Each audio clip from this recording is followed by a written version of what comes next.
मैंने नौजवान से पूछा, इस बस्ती में क्या मुसलमानों की अक्सरियत है? जी नहीं, मुसलमानों, यहूदियों और ईसाइयों की मिली जुली आबादी है। अगर आप वापस शहर नहीं जाना चाहते तो आगे बढ़ जाएं। आप बेरोड से 12 मील इधर हैं और 10 मील बढ़ेंगे तो डिमोर पहुंच जाएंगे। वहां मुसलमानों की अक्सरियत है और फलस्तीनी मुसलमानों का बहुत बड़ा कैंप है। मैंने पूछा, क्या तुम भी मेरे साथ चलोगे?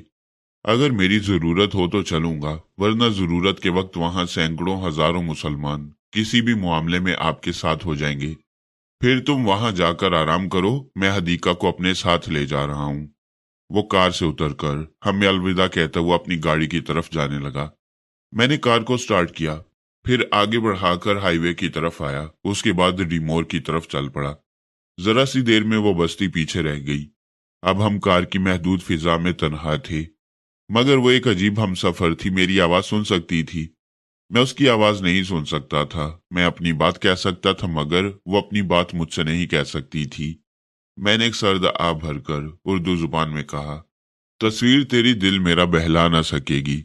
मैं बात करूंगा तो ये खामोश रहेगी। वह जरा सा सर घुमाकर मेरी तरफ देखने लगी। देखना क्या था, चादर का लंबा सा घूंघट था। वह मुझे देख रही थी, मैं उसे देख नहीं सकता था। शायद वो मालूम करना चाहती थी कि मैं अपनी जुबान में क्या बोल रहा हूं। बेशक वह जवाब नहीं दे सकती थी, लेकिन मेरी बात समझने का हक रखती थी। मैंने अंग्रेजी में उसका तर्जुमा सुनाया। वो जल्दी से जरा दूर खिसक गई, दरवाजे से लगकर खिड़की के उस पार देखने लगी। मैंने कहा, सुबह जो कुछ हुआ मुझे उसका अफसोस है। मेरा हरगिज ये मतलब नहीं था कि तुम मुझसे दूर चली जाओ। मैं तो तुमसे सिर्फ वही कह रहा था जो तुम्हारे हाथ की लकीरें कह रही थी। ये सुनते उसने फौरन अपने दोनों हाथों को चादर के अंदर छुपा लिया। मैंने विंड स्क्रीन के पार देखते हुए कहा, हदीका, मैं अपने बारे में एक जरा मुख्तसर सी बात कह दूं। मैं इंसान हूं, और इंसान अगर बाज़ौक हो तो वह हर खूबसूरत चीज को पसंद करता है, ख्वाह वो औरत हो, फूल हो, या एक खूबसूरत सी किताब हो। मैं जानता हूं तुम मुझसे मुतासिर हो, लेकिन किस हद तक यह नहीं जानता। तुम हमेशा एक बात याद रखना, मैं एक मुसाफिर हूं। अचानक यहाँ आया हूं और अचानक किसी दिन चला जाऊंगा। फिर अजनबी भी ऐसा जिसका असली चेहरा तुमने देखा नहीं है। जब मैं तुम्हारी बस्ती में आया था तो उस वक्त भी मैं किसी दूसरे रूप में था। आज भी किसी दूसरे रूप में हूं, और जब यहां से जाऊंगा तो ना जाने किस रूप में हूंगा। यकीन करो, मैंने खुद अपना असली चेहरा बहुत कम देखा है। वो चुपचाप सर झुकाए बैठी हुई थी। जवाबन कुछ लिख कर दे सकती थी, लेकिन शायद लिखने की कोई बात समझ में नहीं आ रही थी। जो कुछ मैं कह रहा था हो सकता है उस पर संजीदगी से गौर कर रही हो। मैंने उसे गौर करने के लिए छोड़ दिया। फिर ख्याल ख्वानी की परवाज करता हुआ मरजाना के दिमाग में पहुंच गया। वो बिल्बा के साथ हेलीकॉप्टर में बैठी हुई थी। उसके साथ इसराइली हुकूमत के 5 नुमाइंदे थे, और वह सब वादी काफ की तरफ जा रहे थे। मैंने बिल्बा की खैरियत दरियाफ्त की। मरजाना ने जवाब दिया, बज़ाहिर खैरियत से है, लेकिन उसके जख्मों का शुमार नहीं है। अंदर से क्या हालत है ये तुम उसके दिमाग में जाकर मालूम कर सकती हो। मैं बिल्बा के पास पहुंच गया। वो मुझे महसूस कर रहा था, और मैं उसके जख्मों की टीसों को, तकलीफों को। मैंने उसे तसल्ली दी, फिर कहा, मैं तुम्हारा इंतजार कर रही हूं।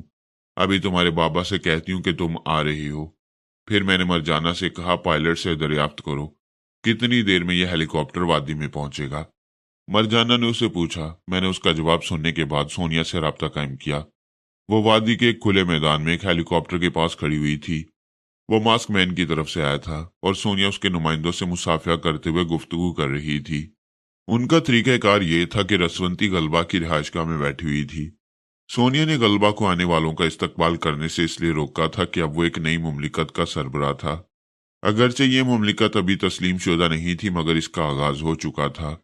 वहां आने वालों से रसवंती को भी इसलिए दूर रखा गया था कि वो सोनिया के जरिए उनके दिमागों में पहुंचेगी और मालूम करेगी कि आने वाले किस मजाज के लोग हैं, उनके अज़ाइम क्या हैं, उनकी अपनी सलाहियतें क्या हैं, और वैसी कोई चीज तो अपने साथ नहीं ला रही हैं जिससे वादी वालों को कोई नुकसान पहुंच सके। इससे पहले भारतीय हेलीकॉप्टर वहां पहुंचा था, उसके साथ भी यही तरीकाकार इख्तियार किया गया। सोनिया जब उनसे गुफ्तगू करती थी, रसवंती उसे ख्याल ख्वानी के जरिए बताती थी कि फलां के पास फलां चीज है, उसे लेकर रख लिया जाए। जब वो यहां से वापस जाएंगे तो उनकी चीजें उन्हें वापस कर दी जाएंगी। मसलन वहां आने वालों को सिगरेट पीने की तो इजाजत थी, लेकिन शराब पीना कतई ममनू था। कोई सिगरेट के तंबाकू में चरस मिलाकर भी इस्तेमाल नहीं कर सकता था। वैसे वहां आने वाले मुअज़्ज़ज़ सियासतदान थे, अपनी इज्जत, शख्सियत और वकार को बरकरार रखना जानते थे, इसलिए ऐसी छिछोरी हरकत नहीं कर सकते थे। तहम जिनके पास से शराब की बोतलें बरामद हुई, उन बोतलों को यह कहकर जब्त कर लिया गया कि वापसी में उनके हवाले कर दी जाएंगी। सोनिया मसरूफ थी। मैंने रसवंती के पास जाकर बताया कि मरजाना और बिल्पा आधे घंटे के अंदर पहुंचने वाली हैं। रसवंती ने टार्टर गलबा को उसके बेटे और होने वाली बहू के आने की खुशखबरी सुनाई। फिर सोनिया से कहा, इस हेलीकॉप्टर को जल्दी फारिग करो, आधे घंटे के अंदर मरजाना और बिल्बा यहाँ पहुंच रही हैं। मैं रसवंती के दिमाग में था, वहां से जाना चाहता था। उसने कहा, जरा ठहरो, एक जरूरी बात है। मैंने पूछा, क्या कहना चाहती हो? मैं इंसानी फितरत के मुतालिक बात करना चाहती हूँ। जब कोई शख्स तन्हा बैठा रहता है या लेटा रहता है तो बेख्याली में कुछ न कुछ करता रहता है। ये बात मैंने ब्लैक शैडो से गुफ्तगू करते वक्त महसूस की। जब भी वो बातें करने के बाद खामोश होता है तो मुझे खट खट की आवाज सुनाई देती है। यूं लगता है जैसे वो सोचने के दौरान मेज पर उंगलियां बजा रहा हो। दुश्मन की कोई कमजोरी हाथ आ जाए तो बेपनाह खुशी होती है। यही खुशी मुझे हासिल हो रही थी। मैंने कहा, वाह रसवंती, तुमने तो कमाल कर दिया। इतनी मामूली सी बात पर तवज्जो देकर अपनी बेहतरीन जहानत का सबूत दिया है। आज मैं तुमसे बहुत खुश हूं। वो कमबख्त ब्लैक शैडो अपने आप को सिर्फ साया कहते हैं। इंशाल्लाह एक दिन हम उसकी इसी आदत की वजह से उसकी शाहरग तक पहुंच जाएंगे। मैंने एक बहुत ही तवील नाराजगी, कशीदगी और दुश्मनी के बाद पहली बार उसकी तारीफ की थी। वो खुशी से खिल रही थी। उसने कहा, मुझे कितनी मुसरत हासिल हो रही है, तुम मेरी दिल की गहराइयों में उतर कर समझ रहे होगे। मैं सिर्फ इतना ही कहना चाहती हूँ, मुझे अपना समझते रहो। आज जैसी जिम्मेदारियां मुझे सौंपी, आइंदा भी जिम्मेदारियों का बोझ मुझे उठाने दिया करो। इस तरह तजुर्बात भी हासिल होते रहेंगे और मैं अपनी जहानत का सबूत देने की कोशिश भी करती रहूंगी। ये कोई जरूरी नहीं है कि मैं कोई काम तुम्हारे सुपुर्द करूं। तुम मेरा इंतजार किए बगैर मेरे किसी भी काम में हाथ बटा सकती हो। हम दोनों टेलीपैथी की एक ही कश्ती पर सवार हैं।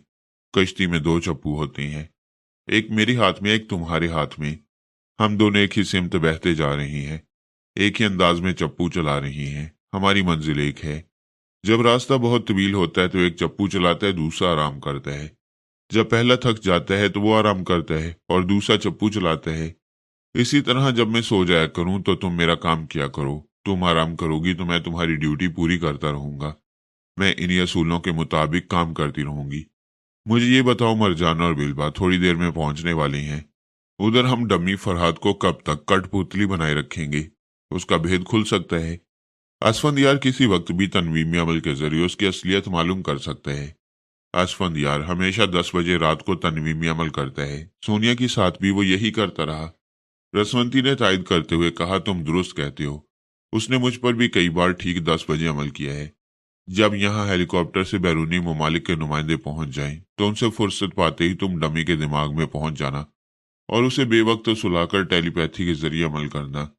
उसके दिमाग के तह खाने में ये बात बिठा देना कि वो डमी नहीं असली है, जिस तरह मैंने सज्जाद के दिमाग में अपने किरदार को नक्श कर दिया था।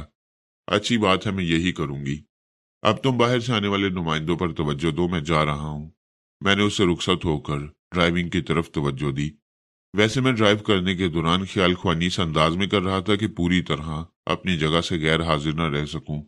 यूं भी इंसानी दिमाग इतना तेज और हसास होता है कि नींद में गफलत के दौरान भी खतरे के वक्त चौंका देता है। और मैं तो नींद में नहीं, सोच में डूबा हुआ था। और सोचने वाला आदमी गैर शऊरी तौर पर हर तरफ से मुख्तात रहता है। मैंने कनखियों से हदीका की तरफ देखा। उसका एक हाथ चादर से बाहर आ गया था और वो हाथ उसके जानू पर रखा हुआ था। कभी वो आहिस्ता आहिस्ता मुट्ठी भींचती थी, कभी खोलती थी। उसकी उंगलियां जिस अंदाज में मुतहरिक थी उससे जाहिर था वो किसी इस्तराब में मुब्तला है। यह मुझसे कुछ कहना चाहती है लेकिन कह नहीं सकती। लिखना चाहती है मगर लिख नहीं सकती। कुछ बातें कलम और जुबान की नोक तक आते आते रह जाती हैं। मैंने पूछा, तुम कुछ कहना चाहती हो? वो खामोश रही। उसका वो हाथ जो मुट्ठी की सूरत में कभी भिंच रहा था कभी खुल रहा था, साकित हो गया, जैसे उसके इस्तराब को और चोर ख्यालात को मैंने पढ़ लिया हो। कुछ कहना चाहती हो तो लिख कर दो। मैं तुम्हें चादर के बाहर आने पर मजबूर नहीं करूंगा। मैंने और एक बुजुर्ग आलिम दीन ने तुम्हें समझाया, लेकिन तुम उनमें से हो जो बात जुबान से कह देने के बाद नहीं फिरते। ताहियात उसी पर कायम रहते हो, इसीलिए तुम्हें मजबूर नहीं करूंगा। वो कागज और कलम निकालकर सीट पर जरा आगे खिसक आई। फिर कागज को डैशबोर्ड पर रखकर लिखने लगी। वो बड़ी तेजी से लिख रही थी। इसलिए उसकी तहरीर को मेरे हाथों तक पहुंचने में देर नहीं लगी। मैंने उसे पढ़ा। उसने लिखा था, मेरे मोहसिन, आप बड़े तहम्मुल से काम लेती हैं। अभी तक आपने अबी जमाइल जैसे घर के भेदी को ढील दे रखी है। आपके मिक्की बनकर रहने वाले जबरदस्त मंसूबे को उसने नुकसान पहुंचाया, लेकिन आप मुतमईन हैं। सच है, समुंदर जितना गहरा होता है उतना ही पुरसकून होता है। मैं जाने क्यों बेख्तियार आपसे मुतासिर होती जा रही हूँ। मगर मेरे मोहसिन, आप दुश्मनों से अपने बचाव के लिए क्या कर रही हैं? जिस गाड़ी में हम सफर कर रही हैं उन कुत्तों की जानी पहचानी होगी। वो हमें ड्यूमोर में घेर सकती हैं। हो सकता है अभी किसी लम्हे किसी जगह वो हमारा रास्ता रोक लें। मैं देख चुकी हूँ। आपके मंसूबे दूररस नताइज के हामिल होती हैं, फिर भी मैं मुतमईन नहीं हूँ। आप मुझे बताएं, आप क्या करना चाहती हैं? अचानक आपने डिमूर जाने का प्रोग्राम क्यों बना लिया? मैंने कहा, बेरोज से निकल आने का मतलब यह है कि दुश्मन वहां तलाश करते रहें और मैं अपने तौर पर मंसूबे बनाता रहूं। यहाँ तुमसे मुलाकात होने से पहले मैंने ट्रांसमीटर के जरिए अपने तमाम मातिहतों को सूरत हाल से आगाह कर दिया है। वो मेरे दुश्मनों से निमटते रहेंगे। डिमोर में भी दुश्मनों ने मुझे घेरने की कोशिश की तो मेरे आदमी उनसे टकराएंगे। फिर हम दोनों जान पर खेलना जानते हैं। ऐसे में दुश्मनों की परवाह क्यों करें? मैंने एक जरा तवक्कफ के बाद कहा, रह गई ये गाड़ी वाली बात।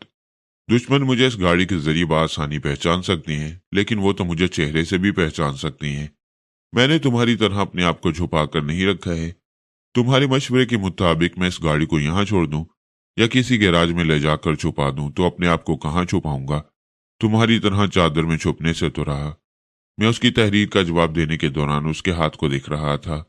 वो हाथ अब फिर जानों पर रखा हुआ कुछ मुस्तरिब था। ये सच है, इंसान अपने चेहरे से, अपनी आंखों से, अपने हाथ की लकीरों से पहचाना जाता है। अगर वो इन तमाम चीजों को छुपा ले तो अपने सर से लेकर पांव तक बेख्तियारी हरकतों के जरिए पहचाना जाता है। वो कहना कुछ चाहती थी, लेकिन मेरे कहने पर कुछ और लिख कर दिया था। अगर वो अपने दिल की बात कह देती तो ऐसा इज़्तिराब कायम न रहता, कुछ तो वो पुरसुकून रहती। जो कुछ उसके दिल में था, वो जो भी सोच रही थी, उसके मुतल्लिक किसी फैसले तक पहुंचने से पहले बेचैन लम्हात से गुजर रही थी। मैंने उसे उसके हाल पर छोड़ दिया, फिर ख्याल ख्वानी की परवाज की। आला बीबी ने मुझे महसूस करते ही मुस्कुरा कर पूछा, क्या रसवंती? नहीं, फरहाद। वो अपने सामने खड़ी हुई दो अदद आला बीबियों को देखने लगी ताकि मैं भी उसके जरिए उन्हें देखता रहूं। वो दोनों सर से पांव तक मुकम्मल आला बीबी नजर आ रही थी। उनकी चाल ढाल, नशिस्त और बर्खास्त में जरा फर्क नहीं था। आला बीबी उन्हें मुख्तलिफ ज़हनी आजमाइशों से गुजार रही थी और वो दोनों कामयाब होती जा रही थी। मुझे याद आया, जब पहली बार वो मेरी जिंदगी में आई तो उसका यही अंदाज था। असल आला बीबी कौन है मैं भी समझ नहीं पाता था। जो मेरे सामने आती थी उसके गले में स्याह मोतियों की मखसूस माला होती थी। सबका अंदाज एक जैसा होता था। वो बाबा साहब के हुक्म से मजबूर थी, मेरे सामने जाहिर नहीं हो सकती थी। आखिर एक मरहले पर उसने खुद को जाहिर कर दिया। मैंने कहा, बहुत अरसे के बाद तुमने फिर डमी आला बीबी तैयार की है। इसका मकसद? तुम रसमंदी टेलीपैथी के जरिए दुनिया वालों से छुप जाते हो, मैं कैसे छुप सकती हूँ? मेरे पास यही तरीकाकार है। मैं समझती हूँ वादी के अंदर और बाहर जितने दुश्मन फैले हुए हैं, उन्हें सिर्फ तुम दोनों की नहीं, सोनिया की और मेरी भी तलाश होगी। सोनिया ने तो खुद को जाहिर कर दिया, वो अभी वादी में रहेगी, लेकिन मैं कहाँ पाई जाऊंगी ये दुश्मन कभी नहीं समझ पाएंगे। मैंने पूछा, क्या सज्जाद पहुंच गए हैं? हाँ, वो उन्हीं में से एक आला बीबी के साथ वादी काफ की मुहिम पर रवाना होगा। उसकी बात खत्म होते ही मेरी ख्याल ख्वानी का सिलसिला यकबारगी टूट गया। मेरी कार के पिछले हिस्से की तरफ धमाका सा हुआ था। गाड़ी एक झटके से डोलने लगी। मेरे हाथ से स्टीयरिंग निकल नहीं चाहता था। मैंने फौरन उसे काबू किया, गाड़ी को ब्रेक लगाते हुए सड़क के किनारे रोक दिया, चीखते हुए कहा, हदीका, फौरन दरवाजा खोलो और झुकते हुए करीबी टीले के पीछे पहुंचने की कोशिश करो। मैं तुम्हारे पीछे हूं। ऐसा कहने के दौरान मैंने गाड़ी के पिछले स्क्रीन के पार देखा। एक जीप तेजी से चली आ रही थी। उसमें कई अफराद थे। एक शख्स जीप के अगले हिस्से की तरफ खड़ा हुआ रिवॉल्वर के साथ नजर आ रहा था। उसी ने हमारी गाड़ी के पिछले पहिए पर फायरिंग की थी। हम गाड़ी से निकलकर तेजी से झुकते हुए सड़क के किनारे घने दरख्त के पास पहुंचे।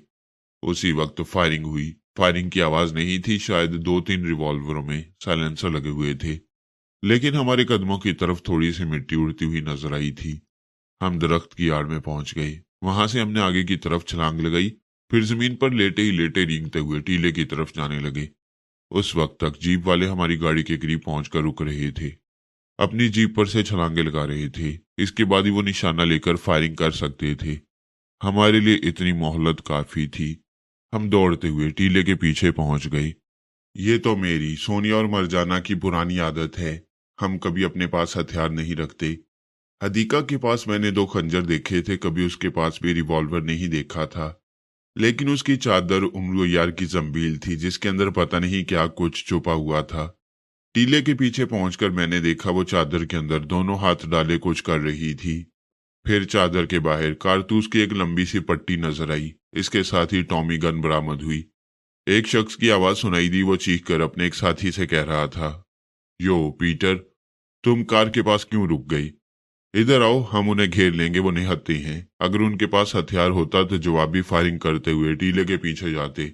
दूसरी तरफ से पीटर की बुलंद आवाज सुनाई दी, तुम उन्हें घेरने की कोशिश करो, मैं इस कार को चेक करता हूं, मिकी के मुतालिक जरूर कुछ बरामद होगा।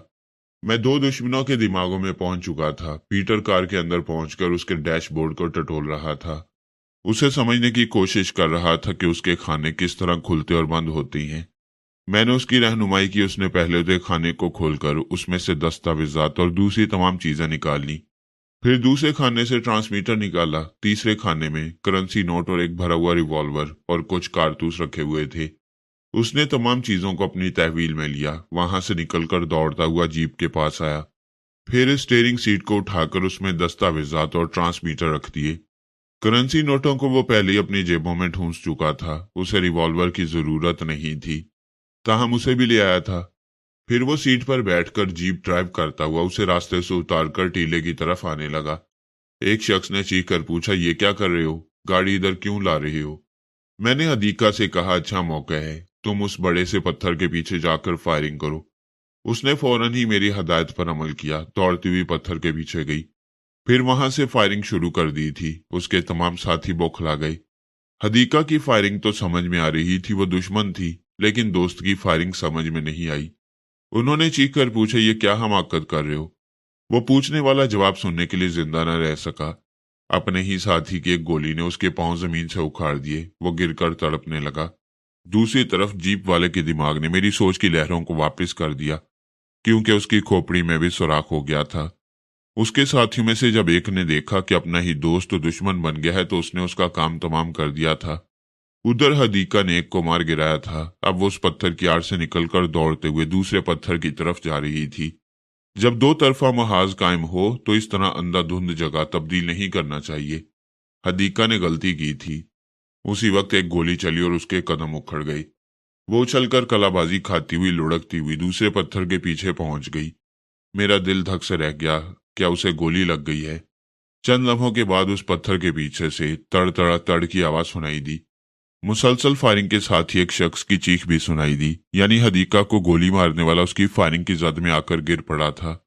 वो मुझे नजर नहीं आ रही थी। हमारे चारों तरफ सन्नाटा छा गया। मैंने हिसाब लगाया, 4 दुश्मन काम आ गए थे, अभी 2 या 3 रह गए थे, क्योंकि उस जीप में कोई 6-7 आदमी थे। अचानक मुझे अपने पीछे आवाज सुनाई दी, halt and about turn, keep your hands up. मैंने हुक्म की तामील की। दोनों हाथ ऊपर उठाते हुए उनकी तरफ पलटकर देखा। वो 2 थे, मेरे सामने जरा दूर खड़े हुए थे। दोनों के हाथों में रिवॉल्वर थे। एक ने कहा, मिस्टर मिकी, अपने गॉड को थैंक्स कहो, हमें हुक्म दिया गया है तुम्हें गोली ना मारी जाए। दूसरे ने कहा, लिहाजा कोई चालाकी न दिखाओ, वरना हम गोली मारने पर मजबूर हो जाएंगे। चुपचाप इधर आओ और हमारे आगे चलते हुए जीप में बैठ जाओ। उसी वक्त एक फायर की आवाज सुनाई दी। मैंने अंदाजा किया हदीका मेरे दुश्मनों की आवाज सुनकर मेरी तरफ आना चाहती थी।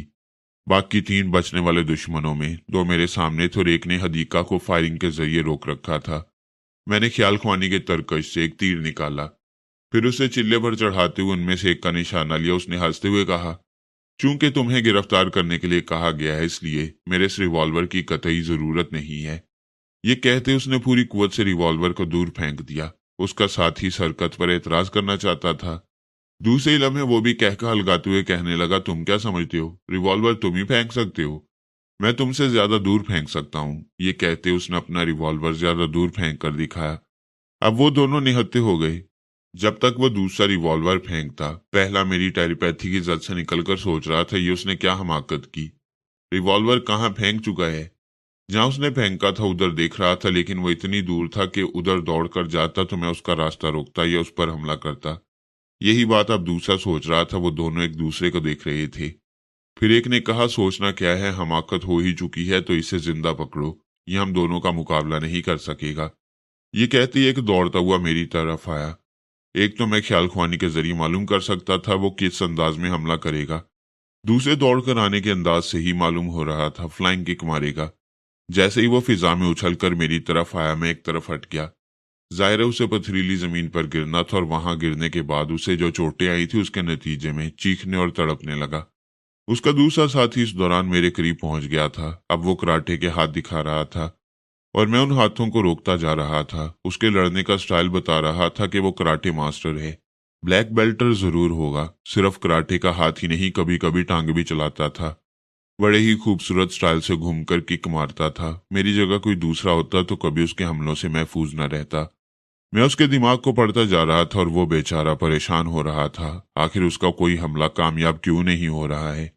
उसका दूसरा साथी जो पथरीली जमीन पर गिर पड़ा था, अब उठकर मेरी तरफ आना चाहता था। उसी वक्त फायरिंग की आवाज सुनाई दी। जवाबन उस दुश्मन की आवाज सुनाई दी जो रिवॉल्वर लिए हदीका का रास्ता रोक रहा था। वो खत्म हो चुका था, लेकिन जो शख्स पथरीली जमीन से उठकर मेरी तरफ आ रहा था वो दहशतज़दा होकर फिर गिर पड़ा। मैंने चीखते हुए हदीका से कहा, अब फायरिंग न करना, तुम इतनों को मार चुकी हो, कम अज कम ये दो मेरे लिए रहने दो। उसने फायरिंग नहीं की। शायद सोच रही होगी उसने कितनों को मारा है। मैंने गलत हिसाब बताया था। हदीका ने सिर्फ 3 को ठिकाने लगाया था, बाकी एक दुश्मन जीप वाले के जरिए मारा गया था और इन लम्हात में वो जीप वाला मैं ही था। ये दूसरी बात है कि वो बेचारा किसी और के जरिए मारा गया था। यूं हिसाब किया जाए तो वहां जो कुछ भी हो रहा था उसके पसे पर्दा मेरा ही हाथ था और वो हाथ हदीका ये मेरे दुश्मन नहीं देख सकते थे। वो मेरे लड़ने का अंदाज देखने लगी। जब दुश्मन ने मुझ पर हमला किया तो मैंने उसका हाथ रोककर दूसरी तरफ घुमा दिया। फिर उसके सर पर एक चपत लगाई। वो एकदम से झुंझला गया। झुंझलाने की बात ही थी। जिस अंदाज में मैंने उसे गिरफ्त में लेकर दूसरी तरफ पलटाया था उसी तरह जबरदस्त कराटे का हाथ उसे मार सकता था या पीछे से एक लात मारकर उसे औंधे मुंह जमीन पर गिरा सकता था। लेकिन मैंने सिर्फ एक चपत लगाई, जैसे कोई बुजुर्ग बच्चे को तंबीह करके छोड़ रहा हो, और यही बात झुंझलाने वाली थी। वो पलटकर फिर हमला करने लगा। अब वो ज्यादा जोश और जुनून में था, इसके साथ ही उसका दूसरा साथी भी आ गया। अब मैं कभी इसके दिमाग में और कभी उसके दिमाग में जाता। मौका देखकर कभी दोनों को एक दूसरे से लड़ा देता। वो यही समझते थे कि मुझ पर हमला करने के धोखे में उन्होंने अपने साथी पर हमला कर दिया है। वो थकने लगे, हाँफने लगे। इसके बावजूद उन्हें यकीन था कि वो दो हैं, मैं अकेला हूं, वो मुझे काबू में कर लेंगे। इस दौरान वो हदीका को भूल गए थे। वो एक पत्थर पर इत्मीनान से बैठी हुई थी। मेरे लड़ने के अंदाज ने उसे मुतमईन कर दिया। इसके बावजूद वो मोहताज थी। दुश्मन मुझ पर गालिब आते तो वो अपनी टॉमी गन इस्तेमाल करती। वैसे इसकी नौबत कभी ना आती। मैंने एक हमला करने वाले से पूछा, कब तक लड़ते रहोगे? उसने एकदम से आगे बढ़कर मुझ पर हमला किया।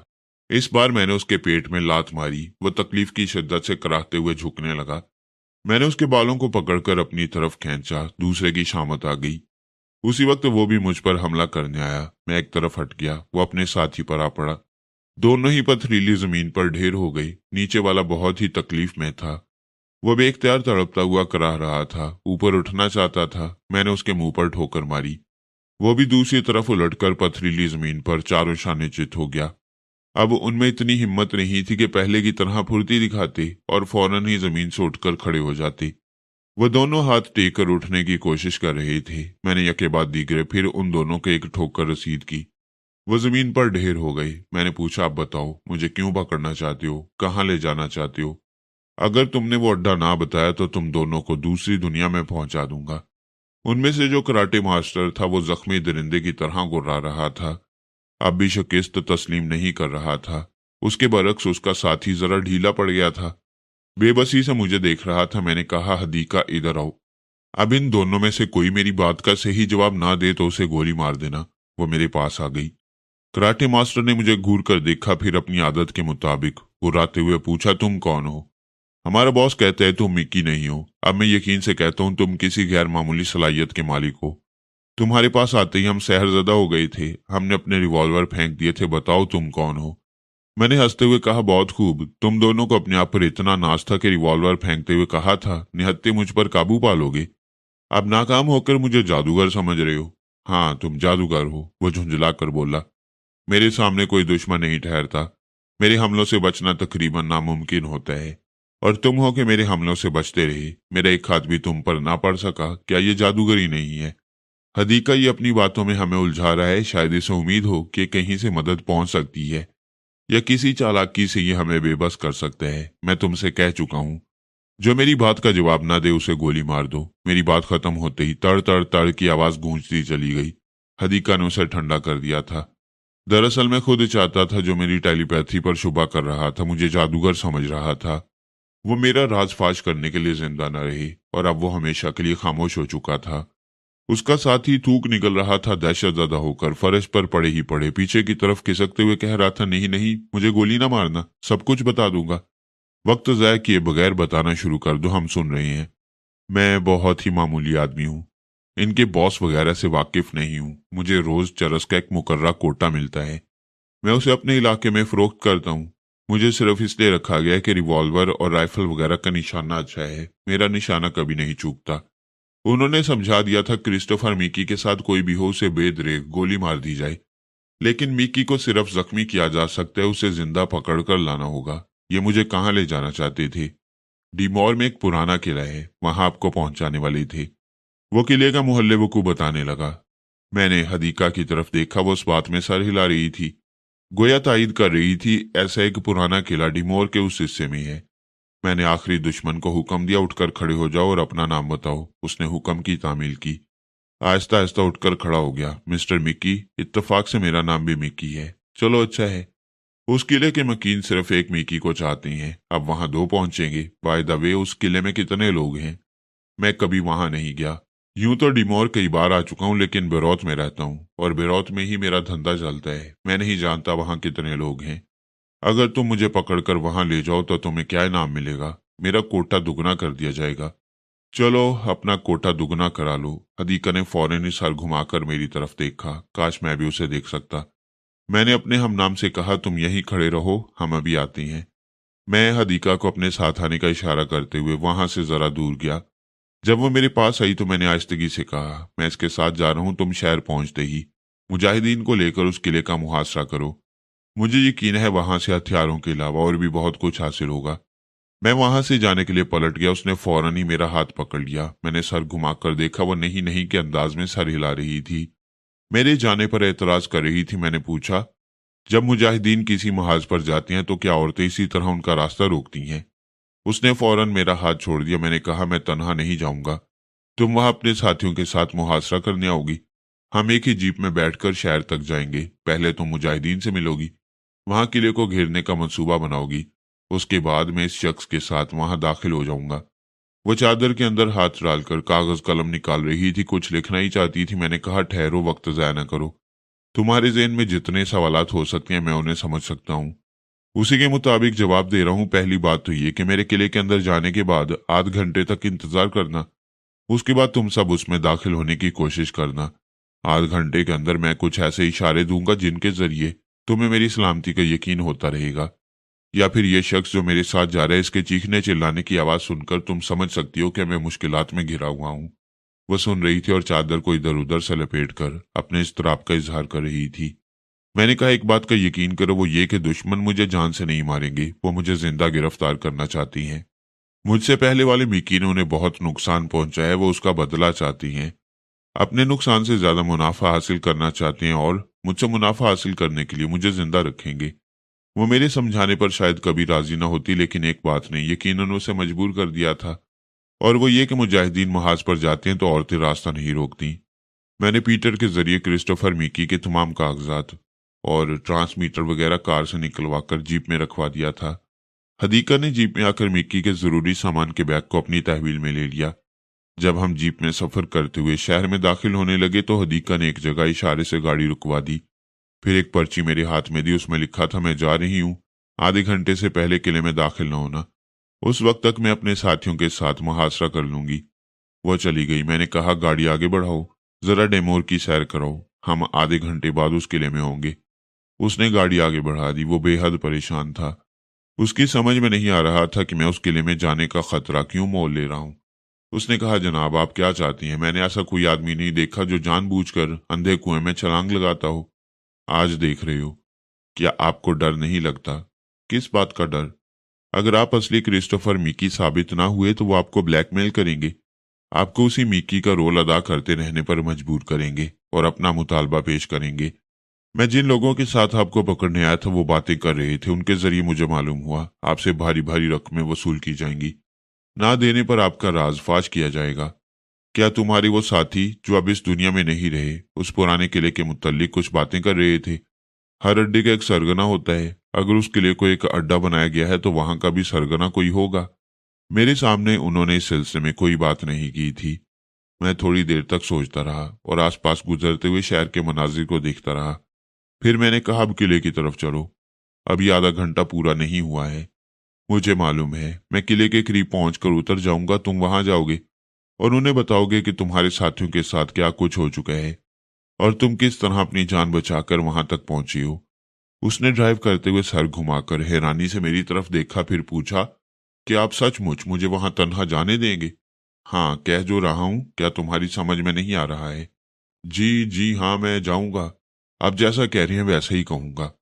इससे ज्यादा कुछ कहोगे तो जिंदा नहीं रहोगे। खबरदार, उन्हें यह मालूम ना हो कि मैं किले के बाहर मौजूद हूं और मुजाहिदीन इस किले का मुहासरा कर रहे हैं। उसने एक हाथ से कान पकड़कर कहा, नहीं, कभी नहीं, मैं ऐसी गलती कभी नहीं करूंगा। आप जो कह रहे हैं उसी पर अमल करूंगा। हम समुंदर के किनारे ऐसे दूर उफ्तादा मुकाम तक आए जहां एक किला नजर आ रहा था। वो खंडर हो चला था। उसके आसपास नवाही बस्ती के तौर पर जरा सी आबादी नजर आ रही थी। मेरे हुक्म पर उसने गाड़ी रोक दी। मैंने उसकी पीठ को थपकते हुए कहा, जाओ, तुम आजाद हो। मैं गाड़ी से उतर गया। वो उसे आगे बढ़ाकर तेजी से ड्राइव करता हुआ किले की तरफ जाने लगा। उसी वक्त मैंने देखा दूसरे सिमत से दो गाड़ियां आकर रुक गई थी।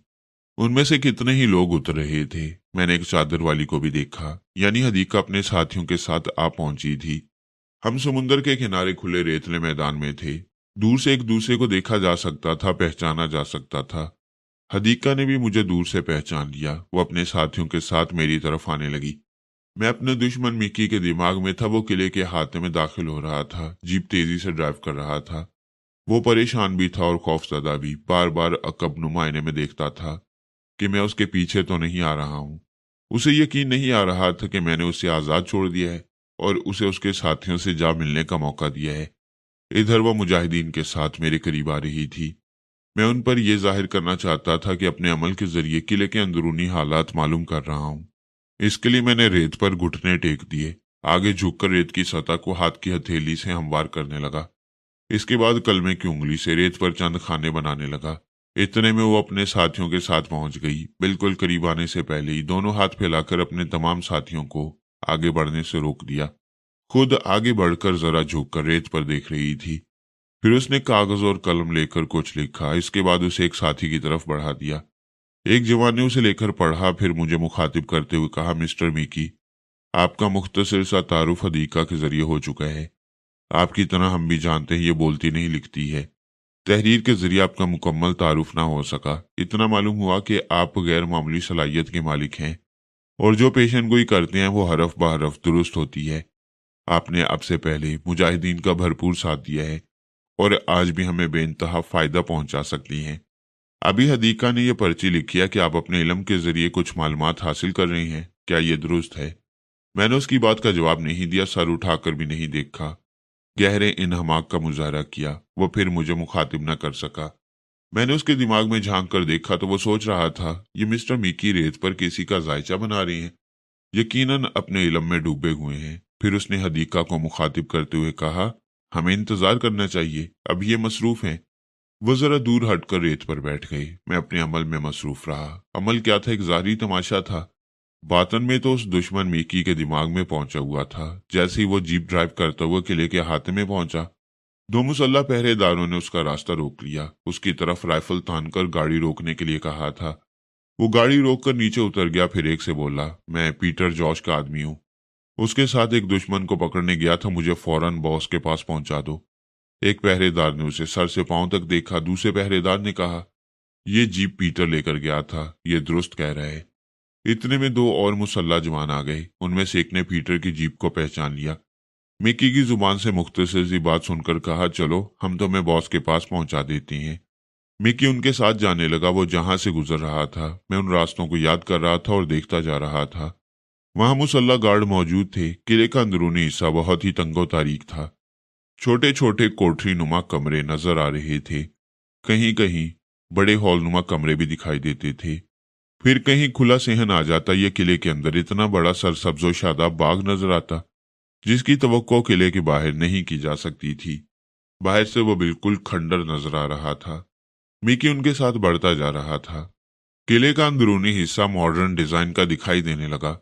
अब कमरे बहुत ही खूबसूरत और आरास्ता दिखाई दे रहे थे। कहीं कहीं हसीन औरतें दिखाई दे रही थीं। कोई सब्ज घास पर बड़े ही काफिराना अंदाज में लेटी हुई थी, कोई इधर से उधर जा रही थी। हर एक के अंदाज में ऐसी शान बेनियाजी और ऐसा गुरूर था जैसे वो किसी को लिफ्ट देना जानती ही ना हो और ना ही किसी ने आज तक उन्हें हाथ लगाया हो, या जैसे वो सीधी आसमान से उतर कर आई हो और जमीन की मखलूक को हकारत से देखकर गुजर रही हो। मिकी को अपने साथ ले जाने वाले उस बाग से गुजरते हुए एक ऊंचे बरामदे में आए, फिर एक कॉरिडोर में पहुंचे। वहां से गुजरते हुए कमरे में आकर उन्होंने मिकी को वहां बैठने के लिए कहा। फिर उनमें से एक दूसरी तरफ जाने लगा। मैं मिकी को छोड़कर उस दूसरे शख्स के दिमाग में पहुंच गया। वो दूसरे कमरे में पहुंचकर एक उधेड़ उम्र के शख्स से कह रहा था, पीटर जॉश के साथ जाने वाला एक ही आदमी वापस आया है। वो कहता है सबके सब मारे गए हैं, वो बॉस से मिलना चाहते हैं। ये सुनते ही वो उधेड़ उम्र का आदमी हैरानी से उछलकर खड़ा हो गया। क्या सब मारे गए? लेकिन ये कैसे मुमकिन है? वो तेजी से चलता हुआ उस कमरे में आया जहां मिकी बैठा हुआ था। फिर उसने पूछा, तुम कौन हो? क्या ये दुरुस्त है कि हमारे आदमी मारे गए? क्या पीटर भी? मिकी उठकर खड़ा हो गया, फिर सर झुकाकर बोला, जी हाँ, मुझे अफसोस है। तुम अपनी शनाख्त करवाओ। मिकी ने कोड वर्ड्स बयान किए, फिर कहा, मुझे बेरौत के मिस्टर इसाक रॉबिन अच्छी तरह जानते हैं। मेरा नाम मिकी रोनाल्ड है।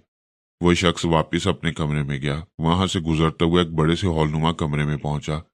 वहां एक बड़ी सी मेज के पीछे एक शख्स रिवॉल्विंग चेयर पर बैठा हुआ था। वो धीमी आवाज में बोला, मगर उसके धीमेपन में भी एक गूंज और गरज थी। वो कह रहा था, मैं तमाम बातें सुन चुका हूं, जाओ कंप्यूटर से मालूम करो वो मिकी रोनाल्ड बेरौत के इसाक रॉबिन का आदमी है या नहीं। वो डेढ़ उम्र का शख्स वापस चला गया। मैं रिवॉल्विंग चेयर पर बैठे हुए शख्स के दिमाग में पहुंच चुका था। उसका नाम जो कुछ भी था वो अपने नाम से नहीं, अपनी सिफ्त से पहचाना जाता था। सब उसे द सी सरपेंट कहते थे, यानी समंदर का नाग। द सी सरपेंट अपने आबा अजदाद के जमाने से इस किले का मालिक चला रहा था। अदालती कागजात जाहिर करते थे कि उसके आबा अजदाद सदियों से इस किले के मालिक चले आए हैं और अब विरसे में सी सरपेंट मालिक बन चुका है। अदालती कागजात दुरुस्त नहीं थे। जिस मुल्क में बरसों से खाना जंगी जारी हो, वहां सरकारी दफातर अपना सही रिकॉर्ड महफूज नहीं रख सकते। कभी दफातर को आग लगाई जा सकती है, कभी उनके अहम कागजात चुरा लिए जाते हैं। ऐसा ही कोई चक्कर चलाकर सी सरपंच वहां का बिला शिरकत गहरे मालिक बन चुका था। वो किला कभी किसी जमाने में किसी हुक्मरान ने बैरूनी हमलावरों से महफूज रहने के लिए तामीर कराया था, लेकिन अब वो जुराइम का सबसे बड़ा अड्डा बन गया था। दुनिया के बदनाम तरीन स्मगलर लबनान के जनूबी मगरबी साहिल से उस वक्त तक अपना माल स्मगल नहीं कर सकते थे जब तक कि सी सरपंच को अपने एतमाद में ना लेते और उसे माकूल हिस्सा ना देते। अगरचे वो बदनाम तरीन मुजरिम था, लेकिन इसराइली हुकूमत से उसके दोस्ताना ताल्लुकात थे। हुक्काम लबनान में खाना जंगी को जारी रखना चाहते थे, इसलिए लबनानी मुसलमानों के खिलाफ मारूनी ईसाइयों को समुद्री रास्ते से हथियार सप्लाई करते और ये हथियार सी सरपंच के जरिए लबनान में ईसाइयों के पास पहुंचते थे। यही हथियार सप्लाई करने के मामले में सी सरपंच क्रिस्टोफर मिकी का दुश्मन बन गया था। उन दोनों में एक बड़ा फर्क ये था कि सी सरपंच सिर्फ ईसाइयों के लिए हथियार हासिल करता था और अपने ईसाई भाइयों से ही मुनाफा भी हासिल करता, लेकिन क्रिस्टोफर मिकी मुनाफा हासिल करने के लिए मुल्क व मजहब की तफरीक नहीं करता था। जिन लोगों से आमदनी ज्यादा होती थी वहां तक हथियार पहुंचा देता था। यही वजह थी कि वो फलस्तीनी मुजाहिदीन को भी हथियार सप्लाई करता था। सी सरपंच की दुश्मनी का एक सबब यह भी था कि क्रिस्टोफर मिकी गोल्डन रैकेट वालों को परेशान करता था और उनसे अच्छी खासी रकमें वसूल करता रहता था। मैं समुद्र के किनारे रेत पर जायचा बनाने के बाद पालती मारकर बैठ गया था। दोनों हाथ घुटनों पर रख लिए थे, आंखें बंद कर ली थी, जैसे मुराकबे में पहुंच गया हूं। मेरे करीब वो तमाम मुजाहिदीन हदीका के सामने बैठे हुए इस इंतजार में थे कि मैं उन्हें मुखातिब करूंगा। मैं सी सरपंच के मुतालिक अहम मालूमात हासिल करता रहा, उस किले के बारे में भी मालूम करता रहा। फिर आंखें खोल दी, सर उठाकर हदीका की तरफ देखा तो वो उठकर खड़ी हो गई। मैंने उसे अपने करीब आने का इशारा किया। वो करीब आकर मेरे सामने दोजानू होकर बैठ गई। मैंने कहा, अपने उस साथी को बुलाओ जिस पर सबसे ज्यादा एतमाद हो। उसने इशारे से उसी नौजवान को बुलाया जो मुझे मुखातिब कर चुका था, लेकिन मैंने कोई जवाब नहीं दिया। वो भी हमारे पास आ गया। हदीका के बराबर मेरे रूबरू दो जानू होकर बैठ गया। मैंने कहा, मेरे पास मालूमात का जो जखीरा है उसे मैं सबके सामने जाहिर नहीं कर सकता। मैं दूध का जला हूं, छाछ फूंक फूंक कर पीता हूं। बुरा मानने की बात नहीं है। मैं तमाम मुजाहिदीन पर एतमाद नहीं कर सकता। मेरे नौजवान दोस्त, तुम भी मेरे लिए अजनबी हो, लिहाजा मैं तुम पर भी बहुत सोच समझ कर एतमाद करूंगा। तुम्हारा नाम क्या है? वैसे तो मैं उसका नाम मालूम कर चुका था, लेकिन पूछना जरूरी था। उसने जवाब दिया, मेरा नाम विरासत हुसैन है। मिस्टर विरासत, तुम्हारे इन साथियों में कितने जवान अंग्रेजी बोलते और समझते हैं? इनमें सिर्फ 2 अंग्रेजी जानती है, बाकी सब मुकामी जुबान समझते और बोलती हैं। विरासत की बातों ने मुझे और ज्यादा मोहतात बना दिया। मैंने कहा, इस किले में दाखिल होने के बाद अगर हम दुश्मनों पर गालिब आ जाएंगे तो इस कदर फायदा हासिल होगा जिसकी तवक्को तुम में से कोई नहीं कर सकता। क्या तुम कभी इस किले के अंदर गए हो? उसने इनकार में सर हिलाया, फिर कहा, मेरा एक ईसाई दोस्त है। वो इस किले के बारे में बताते कि रास्ते बहुत पेचीदे हैं, कमरे एक दूसरे से गड़मड़ है, पहचाने नहीं जाते कि हम किस कमरे से निकल कर गए थे और किस में पहुंच रही हैं। मेरा वो ईसाई दोस्त या तो सच कह रहा था या मुझे मुसलमान समझकर इस किले को पुरस्कार बना रहा था। मैंने कहा, उसने दुरुस्त कहा था, किले के अंदरूनी रास्ते बहुत ही पेचीदा हैं। ये बाहर से जैसा खंडर नजर आता है, इसका अंदरूनी हिस्सा उतना ही जदीद तर्ज का नमूना है। वहां हर तरह के ऐशो आराम का सामान मौजूद है। दूर दराज के स्मगलरों और दीगर जुराइम पेशा अफराद से राब्ता कायम रखने के लिए ट्रांसमीटर से लेकर दूसरे इलेक्ट्रॉनिक आलात और कंप्यूटर वगैरह से काम लिया जाता है। इनके यहाँ ऐसे कंप्यूटर भी हैं जो इंसाइक्लोपीडिया का काम करते हैं और दुनिया की तमाम मालूमात फराहम करते हैं। हथियारों में रिवॉल्वर और पिस्तौल से लेकर दूरमार राइफलें तक मौजूद हैं। यानी वो ऐसा मजबूत और मुस्तहकम किला है जिसके अंदर एक फौज भारी तादाद में हमा वक्त चौकन्ना रहती है। अब बताओ, क्या इस किले में दाखिल होना पसंद करोगे? जनाब, हदीका मुझे इसलिए साथ लाई है कि मैं मौजूदा मुहिम के सिलसिले में आपसे गुफ्तगू करूं और इसे अपने साथियों तक पहुंचाऊं। मैं नौजवान मुजाहिदीन फोर्स में एक मुशीर की हैसियत रखता हूं। मेरी तरह और 5 नौजवान हैं जो मुख्तलिफ मुहिमात के सिलसिले में प्लानिंग करते हैं, तरीक़ाकार इख्तियार करते हैं, फिर उस मुहिम को सर करने के लिए कदम उठाती हैं। आप जो सिचुएशन बता रही हैं उसके तहत वहां कामयाबी नामुमकिन है। एक तो वो मजबूत किला है, अंदर जाना ही दुश्वार है। अगर चले गए तो वहां से निकलना और वहां से कुछ हासिल करके आना जुए शीर लाने के बराबर होगा। फिर वहां जदीद हथियार के साथ एक फौज भारी तादाद में मौजूद है जो हर वक्त चौकन्नी रहती है। इस पुराने खंडरनुमा किले के अंदर जदीद इलेक्ट्रॉनिक आलात नस्ब हैं। दूर दराज के इलाकों से राब्ता कायम करने के लिए ट्रांसमीटर और मालूमात हासिल करने के लिए कंप्यूटर वगैरह हैं। जितनी मालूमात आपने हासिल की हैं, हो सकता है और मालूमात हासिल करने के लिए बहुत कुछ रह गया हो। इन हालात में क्या आपकी अकल ये कहती है कि हम इस किले के अंदर दाखिल होकर सही सलामत वापस आ जाएंगे? मैं समझता हूँ अपने साथियों को वहां जाने का मशवरा देना गोया खुदकुशी करने का मशवरा देना है। उसकी बात खत्म होते ही हदीका ने रेत पर जोर से एक हाथ मारा। एक झटके से गर्दन घुमाकर विरासत की तरफ यूं देखा जैसे कह रही हो, हम किले में जाएंगे, जरूर जाएंगे, अपनी जान पर खेलने जाएंगे। उसने रेत पर हाथ मारने के बाद हाथ को किले की तरफ घुमाया और उंगली से इशारा किया। मैंने कहा, हदीका, मैं तुम्हारी जज्बात को समझता हूँ। तुम मुझ पर एतमाद करती हो। मैं वहां जाऊंगा तो तुम भी जान से खेलने के लिए वहां जाओगी, लेकिन सभी मुझ पर इस हद तक एतमाद नहीं कर सकते। जब चारों तरफ आहनी दीवारें हो, अंदर जाने का रास्ता हो, बाहर निकलने का कोई रास्ता ना हो, तो भला कौन मेरी बात पर भरोसा करेगा? तुम सारे हिलाकर हाँ या ना में जवाब दो। क्या ऐसे 20 मुजाहिदीन तैयार कर सकती हो जो हम पर अंधा एतमाद करें और जान की बाजी लगाकर किले में दाखिल होना पसंद करें? हदीका ने हाँ के अंदाज में सर हिलाया। मैंने कहा, फिर यहां से जाओ, मैं तन्हा मुराकबे में रहूंगा। तुम खूब सोच समझकर इस मुहिम के लिए मुजाहिदीन का इंतखाब करो, फिर उन्हें मेरे पास ले आओ। अंधेरा हो चला है, मैं इसी साहली इलाके में कहीं भी मिल सकूंगा। मेरे लिए कुछ खाने को ले आना। विरासत हुसैन ने कहा, मुझे अफसोस है, मैं आप लोगों का साथ नहीं दे रहा हूँ। इसके अलावा मेरे लायक कोई खिदमत हो तो हमेशा हाजिर हो सकता हूँ। क्या मुझे जाने की इजाजत है? मैंने कहा, हाँ, तुम जा सकते हो। वो अपने साथियों की तरफ चला गया। मैंने हदीका से कहा, मेरी बात तवज्जो से सुनो। मैं कोशिश करूंगा कि किले के 3 दरवाजे तुम लोगों के लिए खुले रहें। अगर किसी वजह से ऐसा ना हो सका तो अपने साथ रस्से का एक बड़ा बंडल ले आना। हो सकता है किले की दीवारों पर कुमंदर डालनी पड़े। इसके अलावा मुजाहिदीन के पास साइलेंसर लगे रिवॉल्वर लाजमी हो ताकि ज्यादा फायरिंग की आवाज गूंजने ना पाए। मेरा बैग मुझे वापस कर दो। मैंने विरासत हुसैन के सामने ये बताना मुनासिब नहीं समझा कि हमारी मुलाकात अब यहाँ नहीं होगी। मैं डिमोर की बंदरगाह में रहूंगा। रात के 10 बजे फर्स्ट क्लास वेटिंग रूम में हमारी मुलाकात होगी। तो मेरे लिए खाने की फिक्र न करना, जो बता चुका हूं उस पर अमल करना। अब यहाँ से जाओ। उसने मेरा बैग मेरे हवाले कर दिया, जिसमें क्रिस्टोफर मिकी के तमाम अहम कागजात और ट्रांसमीटर वगैरह मौजूद थे। इसके बाद वो उठकर अपने साथियों के पास गई, फिर उनके साथ वहां से जाने लगी। मैं उन्हें जाते देखता रहा। जब वो बहुत दूर चले गए तो मैंने ट्रांसमीटर को ऑपरेट किया। डिमोर में रहने वाले एक मातियत से राब्ता कायम होते ही कहा, मैं किले के मशरकी साहिल पर आबादी से जरा दूर मौजूद हूँ, मेरे लिए फौरन गाड़ी ले आओ। 25 मिनट के बाद ही एक जीप साहिल पर नजर आई। वो बहुत दूर रुक गई थी। अब ट्रांसमीटर पर इशारा मौसूल हो रहा था। मैंने फिर राब्ता कायम करके पूछा, क्या बात है? हम जीप लेकर साहिल पर पहुंच गए। मेरे साथ 4 आदमी हैं। बात करने वाले ने अपने अलावा 4 आदमियों के नाम बताए। क्रिस्टोफर मिकी की डायरी में वो तमाम नाम मौजूद थे। मिकी उन पर बहुत ज्यादा एतमाद करता था। मैंने कहा, इंतजार करो, अभी आता हूँ। मैंने राब्ता खत्म कर दिया। फिर बोलने वाले के दिमाग के जरिए यके बाद दीगरे बाकी चारों मातियतों के दिमाग में पहुंचने लगा। 10 मिनट के अंदर यकीन हो गया कि वो चारों वफादार हैं और मुझे किसी हालत में धोखा नहीं दे सकते। वो गाड़ी की हेडलाइट्स की वजह से नजर आ गए थे। अब हेडलाइट्स बुझ गई थी। मैं उन्हें नजर नहीं आ रहा था। उनकी तरफ से इत्मीनान हासिल करने के बाद तेजी से चलता हुआ जब करीब पहुंचा तो वो पांचों मेरे सामने अलर्ट हो गए। मैंने दूर किले की जानिब देखा। तारीकी में वो एक स्याह हैवले की तरह दिखाई दे रहा था।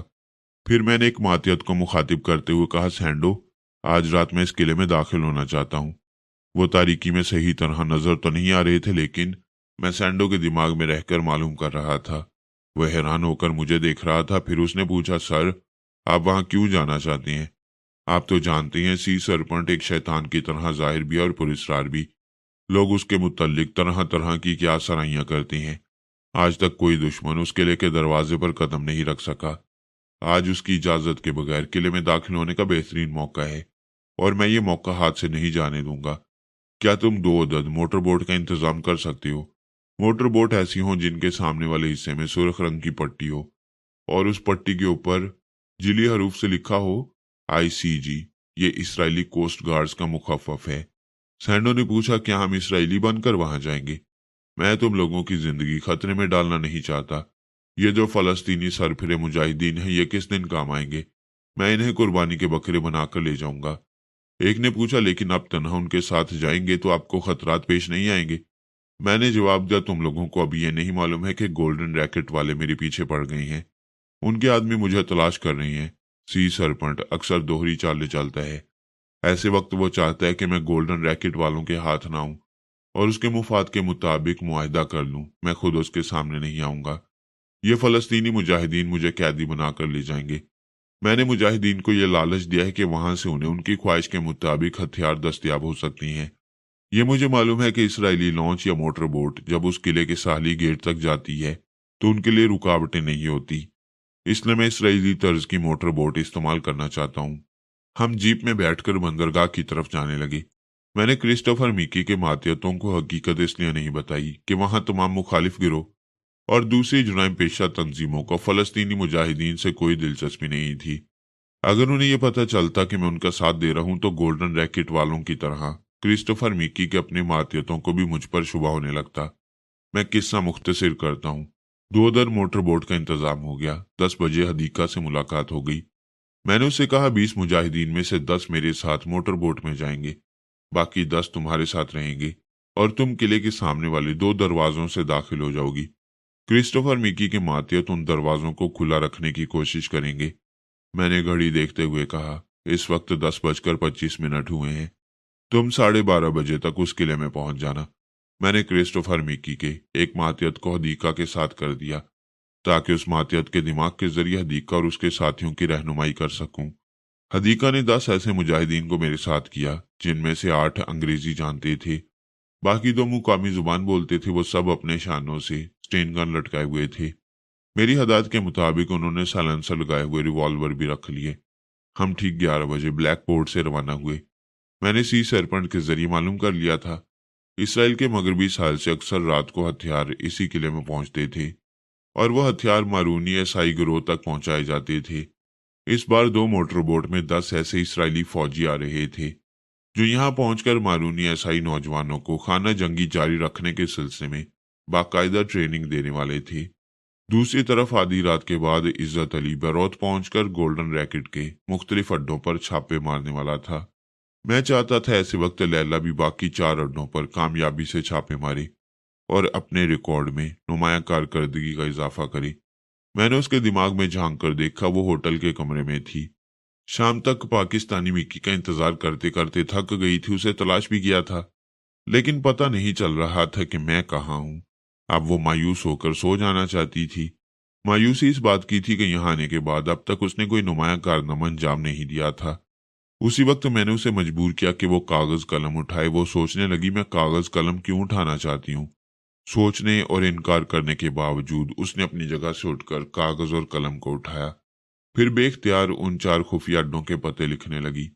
उन अड्डों के जो सरगना थे उनके नाम भी उसने लिखे। फिर मैंने उसे आजाद छोड़ दिया। यूं भी वो आजाद थी, सिर्फ मेरे इख्तियार में थी। जो कुछ वो लिख रही थी उस पर ताज्जुब भी कर रही थी और धड़कते हुए दिल से सोच रही थी, मेरे दिमाग में फरहाद हैं, यकीनन फरहाद हैं, वही मुझसे ये लिखवा रही हैं। लिखने के दौरान वो मुझे मुखातिब भी करती जाती, प्लीज फरहाद एक बार मुझसे बातें कर दो। मैं मालूम करना चाहती हूँ आखिर कब तक मुझे आजमाइशों में मुब्तला करते रहोगे। मैंने कोई जवाब नहीं दिया। जब उसने उन अड्डों के पते लिख लिए तो उसके दिमाग से चलाया, यकीनन वह मुझे पुकारती रही होगी, लेकिन मेरा मोटर बोट में हाजिर रहना जरूरी था। दोनों मोटर बोट को चलाने वाले मुजाहिदीन तजुर्बाकार थे और जानते थे कि समुद्र में कितने फासले से एक चक्कर काटकर 12 बजे के बाद उस गेट के सामने पहुंचना चाहिए। हम 12:20 पर उस किले के करीब पहुंचने लगे। किले से रोशनी का सिग्नल मिलने लगा। रोशनी की जुबान से पूछा जा रहा था, हम कौन हैं। मैं भी अपनी मोटर बोट पर से लाइट को ऑन ऑफ करते हुए मखसूस इशारे देने लगा। ऐसे इशारे और उनके मखसूस कोड वर्ड्स के मुतालिक सी सरपंच के दिमाग से सब कुछ मालूम हो चुका था। किले वाले मुतमईन हो गए। हमारे रास्ते में कोई रुकावट पैदा नहीं की गई। हम किले के उस हिस्से में पहुंचे जहां के 2 तरफ दीवारें दूर समुद्र तक चली गई थीं। उन दीवारों के दरमियान मोटर बोट और छोटी लॉन्चें दाखिल होती थीं और किले के साली गेट तक पहुंच जाती थीं। दूसरे लफ्जों में उन दीवारों के दरमियान समुद्र का पानी गेट तक पहुंच गया था। एक खलीज बन गई थी। हम उस खलीज से गुजरने लगे तो कोड वर्ड्स में हमारे मुतल्लिक फिर पूछा गया। मैंने भी कोड वर्ड्स के जरिए जवाब दिया। वो फिर मुतमईन हो गए। हमें खलीज से गुजरकर मेन गेट में दाखिल होने तक 15 मिनट लग गए। इस दौरान कभी मैं किले के टावर पर बैठे हुए उस शख्स के दिमाग में पहुंच जाता जो हेडलाइट्स और दूरबीन के जरिए दूर समुद्र तक निगरानी करता रहता है। मुझे अंदेशा था कहीं वो इसराइली फौजी ट्रेनिंग देने वाले इस वक्त ना पहुंच जाएं। किले के गेट में दाखिल होने से पहले ही मुझे रेडियो ऑपरेटर की आवाज सुनाई दी, एक इसराइली टीम से राब्ता कायम हो रहा है। फिर ये इसराइली टीम कौन है जो गेट से दाखिल हो रही है। मैं तवज्जो से रेडियो ऑपरेटर के दिमाग में बैठा उसकी बातें सुनता रहा। दूसरी तरफ से आने वाले इसराइली फौजी अपने मखसूस अंदाज में कह रहे थे, हम किले के करीब पहुंच गए हैं, शायद आध घंटे में किले के दरवाजे तक पहुंच जाएं। रेडियो ऑपरेटर ने कहा, प्लीज आप कोडवर्ड्स बयान करें। इससे पहले कि इसराइली टीम का सरबराह कोडवर्ड्स बयान करता मैंने उसे गड़बड़ा दिया। उसने संभल कर दोबारा कोडवर्ड्स अपनी जुबान से अदा करने चाहिए। मैंने फिर गड़बड़ा दिया। तीसरी बार उसने कहा, सॉरी मुझे सब याद है, जरा भूल रहा हूं, अभी बयान करता हूं। उसने तीसरी चौथी बार कोशिश की। रेडियो ऑपरेटर ने कहा, तुम हमें बेवकूफ नहीं बना सकते। मैं तुम्हें वार्निंग देता हूं, किले के करीब ना आना। अपनी कश्ती वापस ले जाओ। अगर आओगे तो अपने साथियों के साथ जिंदा वापस नहीं जा सकोगे।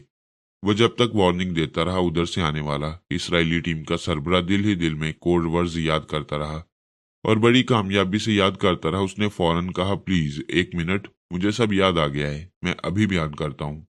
उसने जैसे ही बयान शुरू किया फिर मैंने उसे गड़बड़ा दिया। इस बार उसने कुछ दूसरी तरह के कोड वर्ड्स बयान किए।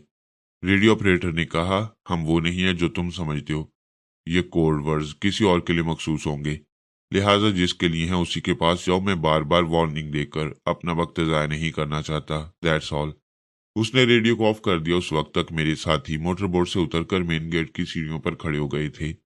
उन्होंने सीढ़ियों की बुलंदियों तक 2 कितारें बना ली थी, दरमियान में मेरे गुजरने का रास्ता बना दिया था। मैं ये तरीकाकार पहले उन्हें समझा चुका था ताकि ये तासुर दिया जा सके कि फौजी जवान अपने कमांडर के अतराफ मजबूत दीवार बनकर किस तरह उसे हिफाजत से अपने साथ ले जाती हैं। जब मैं उनके दरमियान पहुंचा तो वो गेट की तरफ पलट गए, फौजी अंदाज में चलने लगे। मैं उनके दरमियान चलते हुए गेट के सामने पहुंचा। वहां भी मैंने सवाल के जवाब में कोड वर्ड्स अदा किए।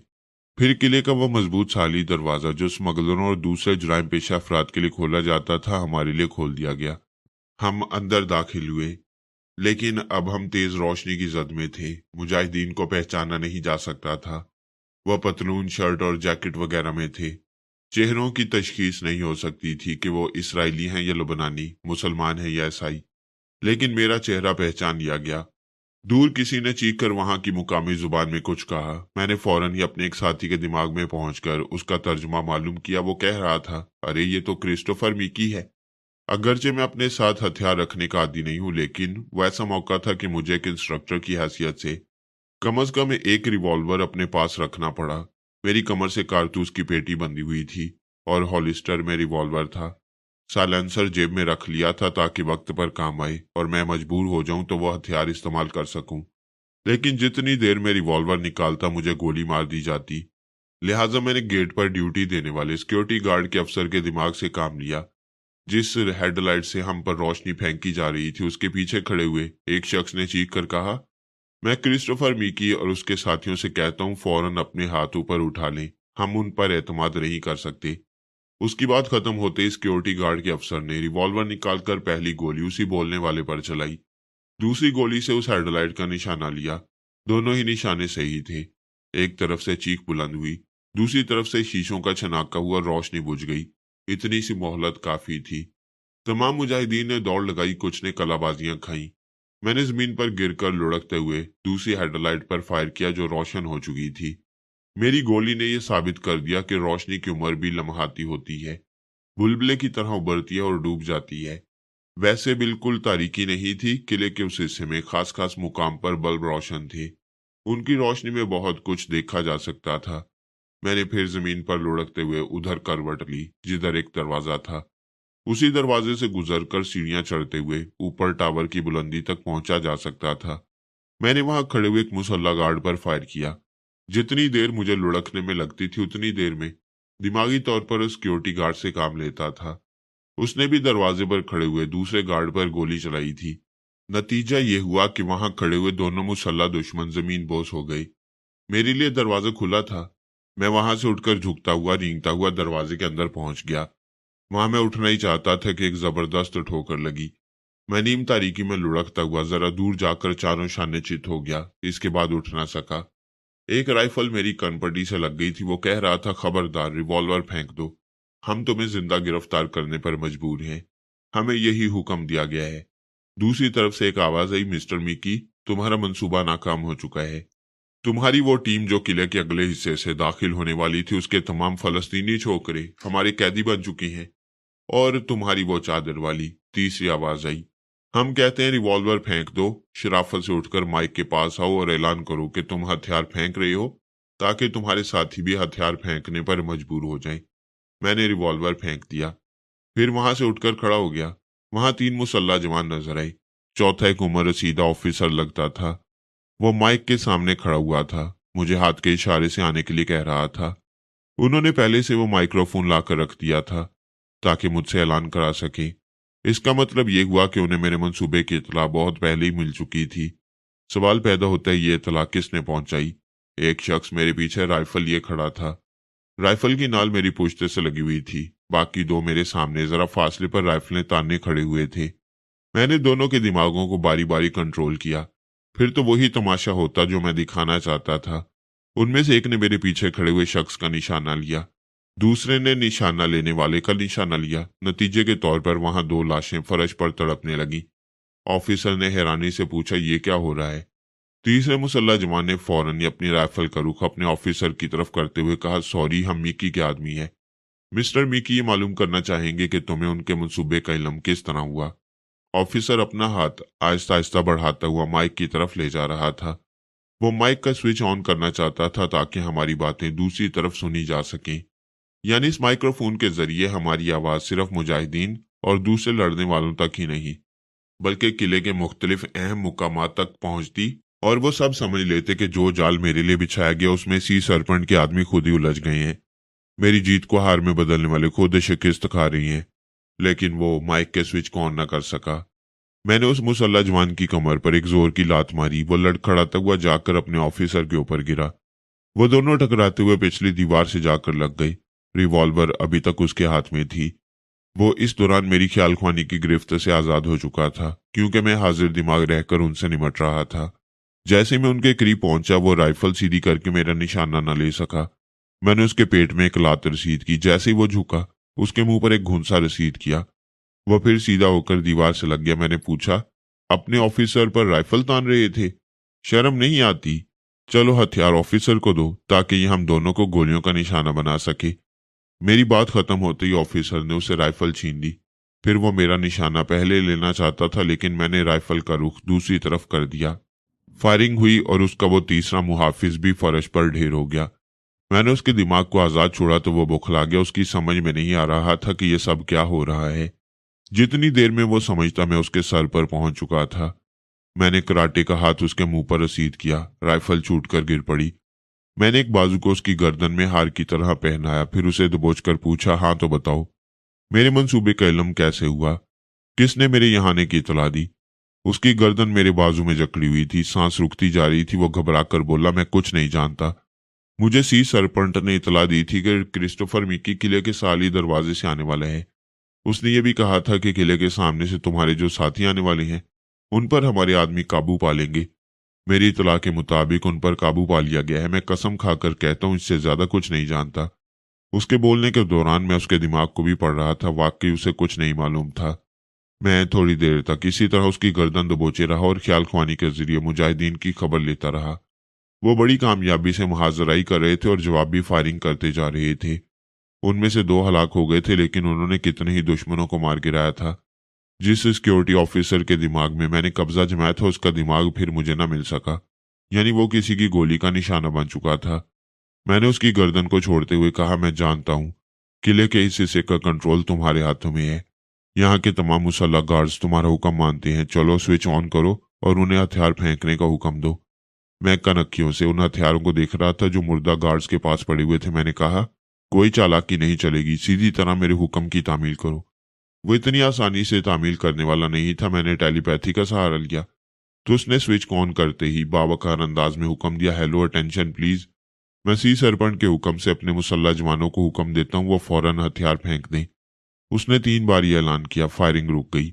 उसकी आवाज स्पीकर के जरिए किले के अंदरूनी हिस्सों में न जाने कहां कहां गूंज रही थी। वो कह रहा था, मेरे तमाम मुसल्ला जवान हथियार फेंकने के बाद अपने अपने हाथ उठाकर साहली गेट के करीब खुले चबूतरे पर आकर खड़े हो जाएं। जैसे उसकी बात खत्म हुई मैंने माइक के स्विच को ऑफ किया। फिर उसे जकड़कर माइक से जरा परे ले गया। इसके साथ ही ख्याल ख्वानी की छलांग लगाई। सी सरपंच ये ऐलान सुनकर हैरान था। उसने एक बटन दबाकर पूछा, ये क्या बकवास है? क्या ऑफिसर थर्मोन का दिमाग खराब हो गया है? उसे फौरन हिरासत में लिया जाए और उससे जवाब तलब किया जाए। इसके बाद वो दूसरा स्विच ऑन करके अपनी तरफ से ऐलान करना चाहता था कि कोई हथियार ना फेंके। उसके सामने मेज पर शराब से भरा हुआ जाम रखा था। मैंने उसके दिल में ख्वाहिश पैदा की, पहले वो 2 घूंट पिए, फिर ऑफिसर थर्मून के ऐलान के खिलाफ दूसरा ऐलान करे और अपने आदमियों को लड़ते रहने को हुक्म दे। उसने गुस्से से जाम उठाकर होंठों से लगाया। 2 घूंट पीना चाहता था लेकिन 4 बड़े बड़े घूंट उसने हलक में उतारे। पीने के साथ साथ उसने जोर की सांस ली। नतीजा ये हुआ कि जोर का ठुसका लगा। यकबारगी खांसी शुरू हो गई। सांस ऊपर की ऊपर और नीचे की नीचे रह गई। वो सीना थामकर मेज पर झुका। उसकी आंखों से और नाक से पानी बह रहा था। वो अपने आप को संभालने में मसरूफ हो गया। भला ऐसे में ऐलान कैसे कर सकता था? मैंने फिर ऑफिसर थर्मून के साथ माइक के करीब आकर स्विच को ऑन किया। इस बार मैंने ऐलान करते हुए कहा, मैं क्रिस्टोफर मिकी अपने दिलेर जवानों से मुखातिब हूं। जो लोग खुले चबूतरे पर पहुंच चुके हैं उन्हें चारों तरफ से घेर कर उस गोदाम तक ले जाओ जहां स्मगलिंग का माल रखा जाता है। मैंने ख्याल ख्वानी के जरिए देखा मेरे हुक्म की तामील हो रही थी। मैं ऑफिसर थर्मून को वहां से धक्का देता हुआ जीने के पास ले गया। फिर कहा, चुपचाप जीना चढ़ते हुए ऊपर कंट्रोल रूम में चलो। मैं तुम्हारे साथ नहीं आऊंगा, तुम आजाद हो। उसने हैरानी और बेयकीनी से देखा, फिर दौड़ते हुए जीने पर चढ़ते हुए ऊपर की तरफ जाने लगा। मैंने खिड़की खोलकर देखा। मेरे साथ आने वाले मुजाहिदीन तमाम निहत्थे गार्ड्स को घेरकर गोदाम के सामने ले आए थे। मैं खिड़की की तरफ से पलटकर माइक के पास आया। उधर ऑफिसर थरमून तेजी से चढ़ता जा रहा था। ऊपर पहुंचने में देर थी। मैंने माइक के स्विच को ऑन करते हुए मुजाहिदीन को मुखातिब किया और कहा, जिस साहली गेट से हम दाखिल हुए थे वहां के सिक्योरिटी ऑफिसर की जेब में गोदाम की चाबियां हैं, उन्हें निकालकर ताला खोलो और निहत्थे गार्ड्स को बंद कर दो। ख्वामखा किसी की जिंदगी से खेला ना जाए। वो मेरे हुक्म की तामील करने लगे। मैं ऑफिसर थरमून के दिमाग में पहुंच गया, लेकिन मुझे सी सरपंच के दिमाग में पहुंचना चाहिए था। मैंने देखा कि थरमून ऊपर पहुंच चुका है तो उसे फिर पलटा दिया। वो तेजी से दौड़ते हुए जीने से उतरने लगा। अब वो नीचे मेरी तरफ आ रहा था। मैंने सी सरपंच के दिमाग में छलांग लगाई। वो अपनी खांसी पर काबू पा चुका था। बटन दबाकर किले के साहली इलाके वाले मुसल्ला गार्ड्स को हुक्म देना चाहता था कि हथियार न फेंके, जंग जारी रखें। उसे ख्याल आया बहुत देर हो चुकी है, इतनी देर में वो हथियार फेंककर मुजाहिदीन के काबू में आ गए होंगे। वो दूसरा बटन ऑन करके किले के दूसरे हिस्से के मुसल्ला गार्ड्स को इधर भेजना चाहता था। उसका हाथ दूसरे बटन की तरफ बढ़ रहा था। मैंने उसे जाम की तरफ बढ़ा दिया। उसने बेख्तियार उसे थामकर हैरानी से सोचा, मैं ख्वामखा पीने क्यों लगता हूँ, वो भी ऐसे वक्त जबकि मिक्की हीरो बनकर जुर्रत का मुजाहरा कर रहा है, मेरे किले में दाखिल होकर तबाही मचा रहा है। मैंने उसकी सोच में कहा, इसीलिए तो अपने दिमाग को पेट्रोल पहुंचा लूं ताकि ये अच्छी तरह काम कर सके। अक्सर शराब पीने वाले इस लानत को पेट्रोल कहते हैं। उनका दावा है कि इसके जरिए दिमाग की गाड़ी चलती है और खूब चलती है। लिहाजा वो भी जाम उठाकर ऊपर सांस खींचते हुए पीने लगा। जाहिर था फिर उसे ठुसका लगता, ना लगता तो मैं पहुंचाता, और मैंने पहुंचाया। नतीजा ये हुआ कि वो दूसरी बार बटन ना दबा सका। मैं इधर से फुर्सत पाते ही जीने की तरफ देखने लगा। ऑफिसर थरमून तेजी से उतरता हुआ नीचे आ रहा था। मैंने उसे घूर कर देखते हुए डांट कर पूछा, ये क्या हरकत है? मैंने तुम्हें ऊपर जाने के लिए कहा था, यू ब्लडी फूल, चलो ऊपर जाओ। वह बेचारा ऊपर जाकर नीचे आया था, बुरी तरह हाँप रहा था, जाना नहीं चाहता था। मैंने फिर उसे पलटाकर ऊपर की तरफ दौड़ा दिया। वो तेजी से दौड़ने लगा। जब जरा ऊपर पहुंचा तो मैंने उसके दिमाग को आजाद छोड़ दिया। वो ठिठक गया, रुककर सोचने लगा, मैं फिर ऊपर जा रहा हूं। मैंने बुलंद आवाज से कहा, जो हुक्म दिया है उस पर अमल करो। वो फौरन ही ऊपर की तरफ इस ख्याल से जाने लगा कि कंट्रोल रूम में उसके आदमी हैं, उनके जरिए वो मुझे जेर कर सकेगा। बहरहाल उधर वो दौड़ने लगा, इधर मैंने मुजाहिदीन की खबर ली। उन्होंने तमाम निहत्थे गार्ड्स को गोदाम में बंद कर दिया था। वहां से मैंने सी सरपंच के दिमाग में छलांग लगाई। वो खांसने के दौरान अपनी सीने को सहला रहा था। मैंने उसके दिमाग को टटोलना शुरू किया, उस सवाल का जवाब तलाश किया, आखिर इससे मेरे मंसूबे का इल्म कैसे हुआ। उसकी सोच ने बताया, उसे खुफिया तौर पर इतला दी गई थी। उससे कहा गया था किले के अगले दरवाजे को और पिछले साली दरवाजे को खुला रखा जाए, या जिस अंदाज में मिक्की दाखिल होना चाहे उसे दाखिल होने दिया जाए। एक तरफ मिक्की को और दूसरी तरफ उस चादर वाली औरत को कोई नुकसान न पहुंचाया जाए। उन्हें जिंदा गिरफ्तार किया जाए, उनके बाकी साथी मारे जाएं, कोई बात नहीं। सी सरपंच की सोच पढ़कर मुझे मायूसी हुई। मुझे यकीन था कि वो उस किले का मालिक है, मुख्तार है, और उसके हुक्म से यहाँ कोई शख्स अपनी जगह से हरकत नहीं कर सकता। तो फिर उसे मेरे मंसूबे के मुतालिक बहुत कुछ मालूम होगा और मालूमात हासिल करने के जराए भी मालूम होंगे। सरपंच की सोच कह रही थी, ये पहली बार खुफिया तरीके से इतला मिली है। उसे यकीन नहीं था कि इतला के मुताबिक एक तरफ से क्रिस्टोफर मिकी और दूसरी तरफ से कोई चादर वाली किले में दाखिल होना चाहती है, और उसके साथ 10-10 अफराद हैं। वैसे यकीन ना होने के बावजूद उसने अपने मुसल्ला गार्ड्स को मोहतात रहने के लिए कहा था। अब सी सरपंच को यकीन हो गया था। वो अपने ठुसके और खांसी पर काबू पाते हुए दो परेशान कुन ख्यालात में उलझा हुआ था। एक तो ये कि बार बार वो क्यों पी रहा है और उसे ठुसके क्यों लग रहे हैं, दूसरे ये कि इतला किसने दी। मैं एक जगह ठहर नहीं सकता था, ख्याल ख्वानी की छलांगे लगा रहा था। अगरचे किले के साहली हिस्से पर काबिज हो रहा था, यहाँ के लोगों पर गालिब आ रहा था, ताहम किला बहुत दूर तक फैला हुआ था और मेरा राज फाश हो चुका था। मेरे खिलाफ मुखबरी करने वाला एक था या कई थे, मैं नहीं समझ सकता था। अगर एक से ज्यादा होंगे तो यकीनन वो किले में भी होंगे और उनकी नजरें मुझ पर होंगी और वह किसी मुनासिब मौके के इंतजार में होंगे। मेरे लिए दानिशमंदी यही थी कि जल्द से जल्द सी सरपंच के सर पर पहुंच जाऊं। उसे अपने काबू में करूंगा तो पूरा किला मेरे काबू में रहेगा। मैंने उसके दिमाग से मालूम किया वो जहां बैठा हुआ था वहां तक पहुंचने का करीब तरीन रास्ता कौन सा होगा।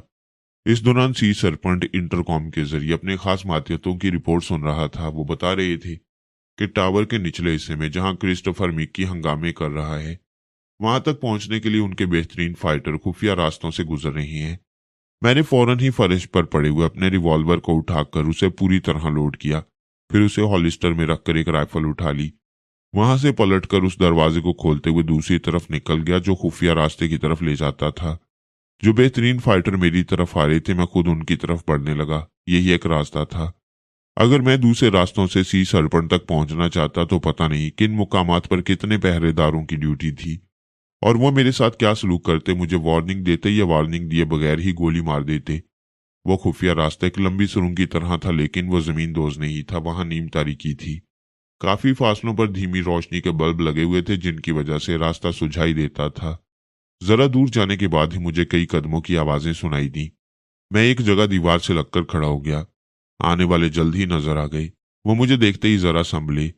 मैंने एक लम्हा जाया किए बगैर करीबी बल्ब पर फायर किया। वो बल्ब एक झनाके से टूटा। उस हिस्से में अच्छी खासी तारीकी छा गई।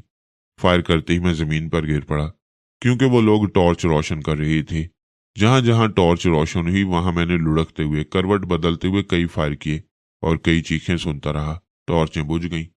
अब किसी में इतनी जरूरत नहीं थी कि वो मेरी तरफ रोशनी फेंकते। आने वालों के पीछे बहुत दूर एक बल्ब रोशन था। उसकी रोशनी बमुश्किल हम तक पहुंच रही थी।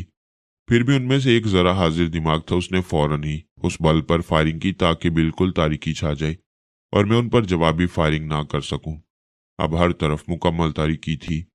हमारे दरमियान अंधेरे का खेल शुरू हो गया। मैं उठकर खड़ा हो गया। ये इंसान की फितरत है, गहरी तारीकी में दीवार का सहारा लेकर रास्ता तलाश करता है। हम में से कोई उस सुरंगनुमा रास्ते के दरमियान तन्हा खड़ा नहीं रह सकता था। इस बात का अंदेशा था कि कहीं से भी फायरिंग हो सकती है, लेकिन फायरिंग करना भी हमाकत होती, क्योंकि रिवॉल्वर से या राइफल से तारीकी में शोले बुलंद होते और ये मालूम हो जाता कि फायरिंग करने वाला कहाँ है। फिर जवाबी फायरिंग उसे हमेशा के लिए चाट जाती। मैं दीवार से जरा हटकर चलने लगा। बहुत आहिस्ता आहिस्ता फूंक फूंक कर कदम उठा रहा था, लेकिन यही तरीका वो भी इस्तेमाल कर रहे थे। उन्होंने भी दीवार का सहारा नहीं लिया था। नतीजा ये हुआ कि एक मुकाम पर दो आदमियों से टकरा गया। फौरन ही उछलकर पीछे चलाया। इसके बाद ऐसी आवाजें आई जैसे बाकी अफराद आपस में टकरा गए हों। वो दोनों एक दूसरे पर हमला कर रहे थे। यकीनन एक दूसरे को मिकी समझ रहे थे।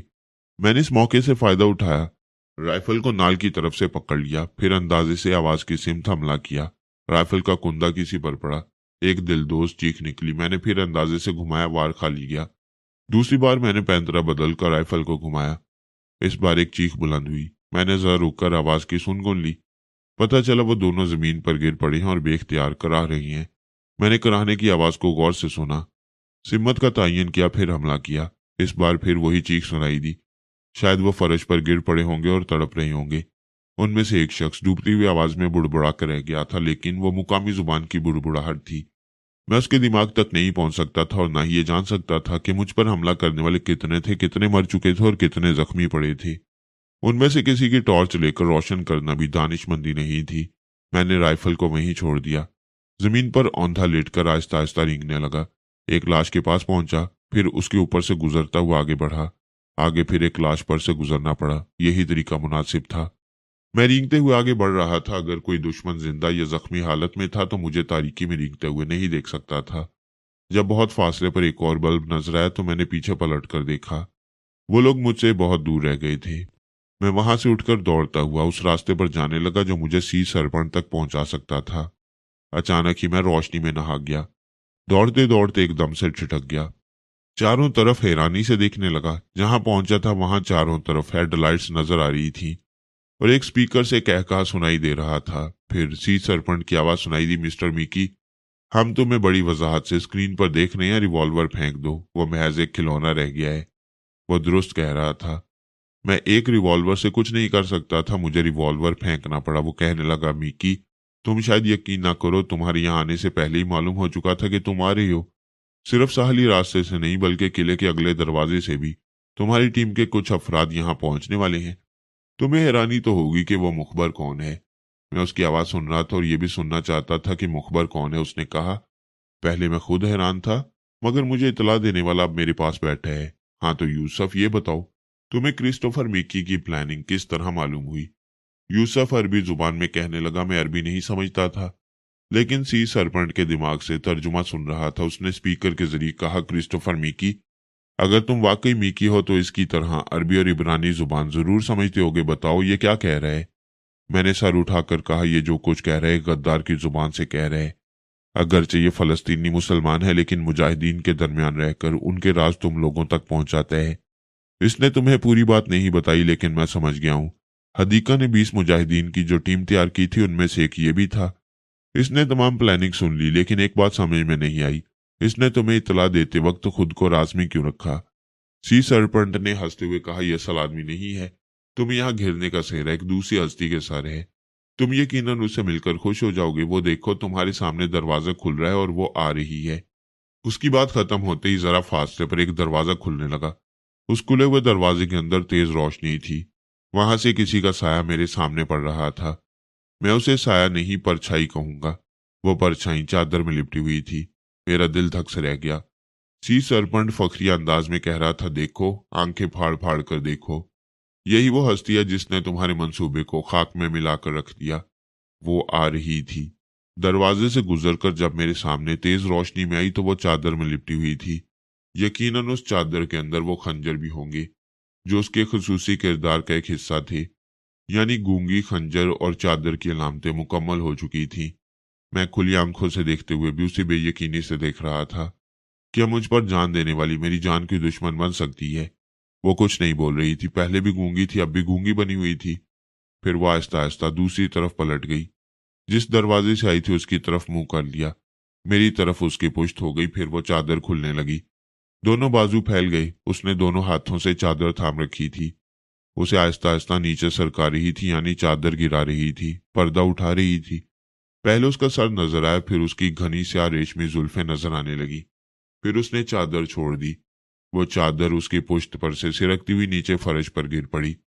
वो सरापा मेरे सामने बेपर्दा थी। मैं किसी लम्हे में उसका चेहरा देखने वाला था। वो मेरी तरफ घूमने ही वाली थी।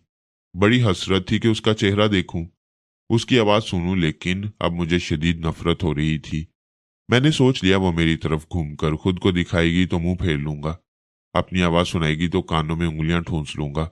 लेकिन उंगलियां ठूंसने से पहले ही उसका कहका सुनाई दिया। वो कह रही थी, मेरे प्यारे मिक्की, मेरे मोहसिन, क्या अपनी हदीका का चेहरा नहीं देखोगे? उसकी आवाज ना सुनना हमाकत होती। मैंने सुन लिया, अच्छा किया। उसकी खोपड़ी में पहुंचते ही इंकशाफ हुआ। मैं जो समझ रहा था वो नहीं थी, और जो नहीं समझ रहा था वो थी। उसने घूमकर अपनी रूनुमाई की। फिजा में अपनी एक बुलंद मुट्ठी बुलंद करते हुए कहा, तुम्हारी हदीका मेरी मुट्ठी में है। वो मिसगाइड थी, और उसने सचमुच मुझे मिसगाइड किया था।